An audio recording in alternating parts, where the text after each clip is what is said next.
For decades, we have known the days of cheap and easily accessible oil were numbered. And make our dependence on Middle Eastern oil a thing of the past. We need a long-term energy strategy. In further dependence on foreign oil. Dependence on foreign oil. The independence we want to meet America's energy needs from America's own resources. Although alleviating the United States' dependence on foreign oil is one of the main reasons for the current focus on offshore oil drilling, energy independence is extremely unlikely. The rate of consumption in the United States, according to the U.S. Energy Information Administration, was around 6.87 billion barrels of oil in 2011, which equals about 18.83 million barrels per day.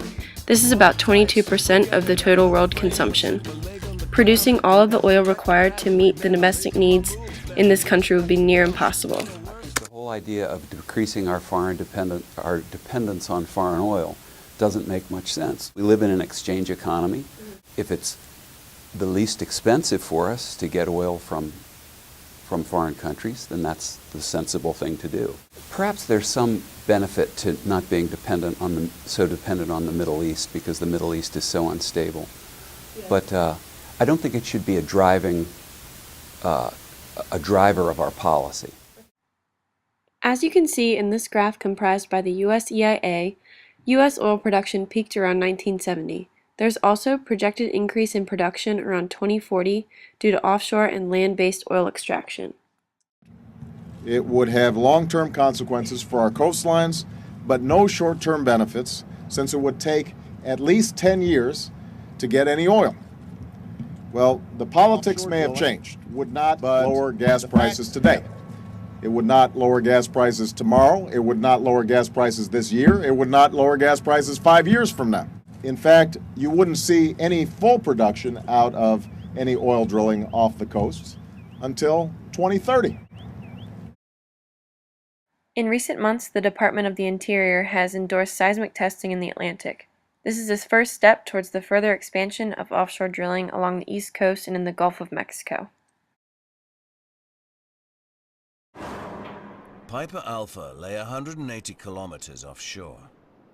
Perdido is nearly twice as far from the coast.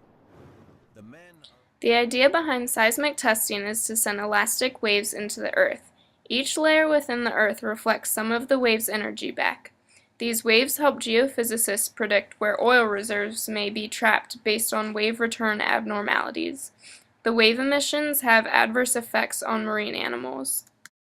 The waves affect their sense of hearing, which they use for avoiding predators, finding prey, and choosing migration patterns.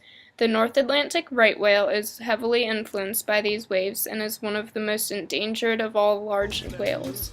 Job creation is another reason for increasing offshore oil drilling. However, workers on oil rigs require specialized training that can be not only expensive but time-consuming.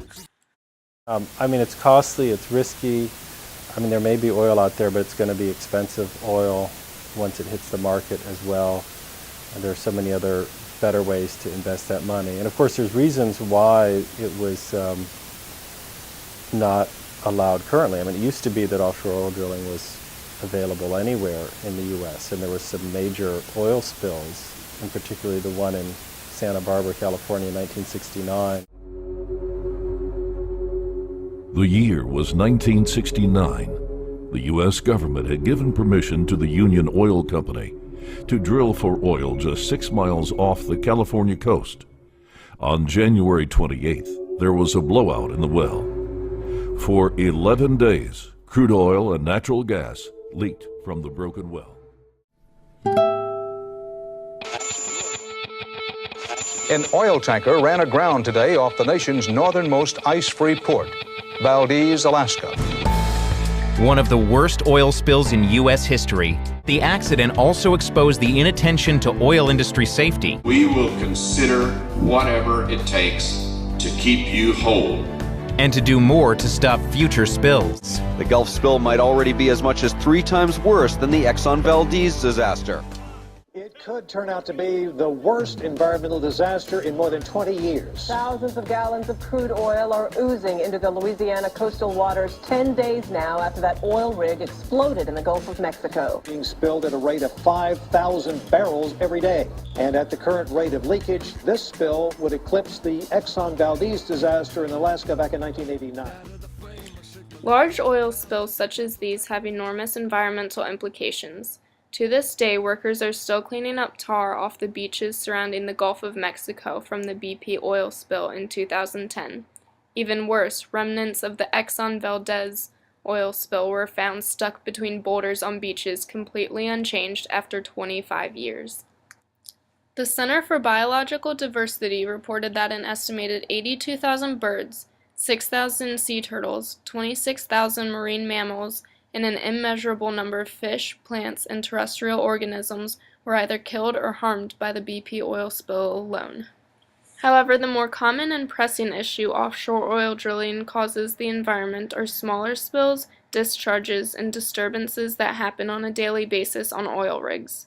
These rigs do not only leak oil, but they also disrupt seafloor sediment, destroy delicate ecosystems, and emit harmful gases and wastes such as sodium bicarbonate, starch, and zinc, along with human waste that come with having a full crew on these rigs. Almost each year in office, President Obama has proposed subsidy cuts to fossil fuels. However, Congress has never proposed voting on all of them. Also, in 2012, the Senate defeated an act that would have eliminated tax subsidies to the Big Five oil producers: BP, Exxon, Chevron, Shell, and ConocoPhillips.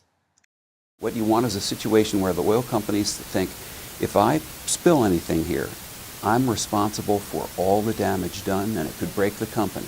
Then they would think about it more carefully. I think that's going to be a more effective way of regulating what they do. And notice there again you have the difficulty of a lack of private ownership.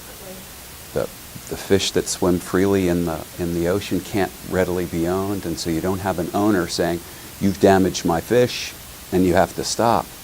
So we get into these collective action problems. Congress is going to be mostly influenced by the oil companies, I'm afraid. And that's going to be the main reason that they don't have really sensible regulation. The division of federal subsidies in 2008 is as shown in this chart.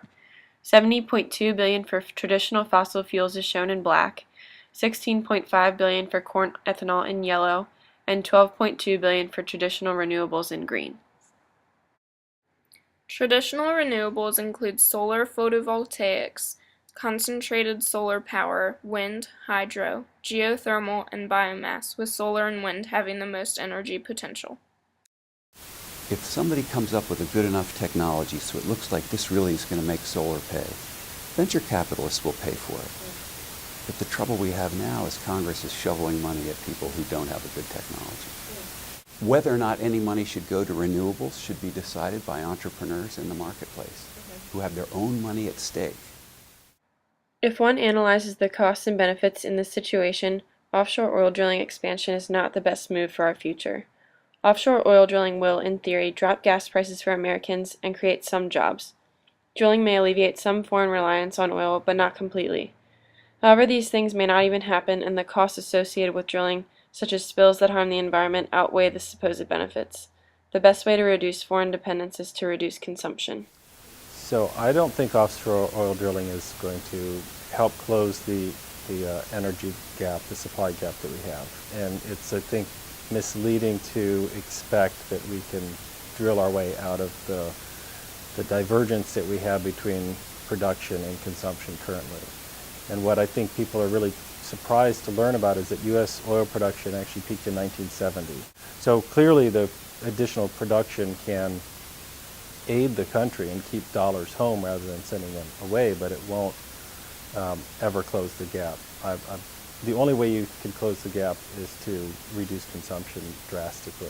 This is not the long-term answer. You know, the oil drilling it's going to be so they find a few more years worth of oil supply, but unless they move to renewable alternative sources, then it's just a short-term answer.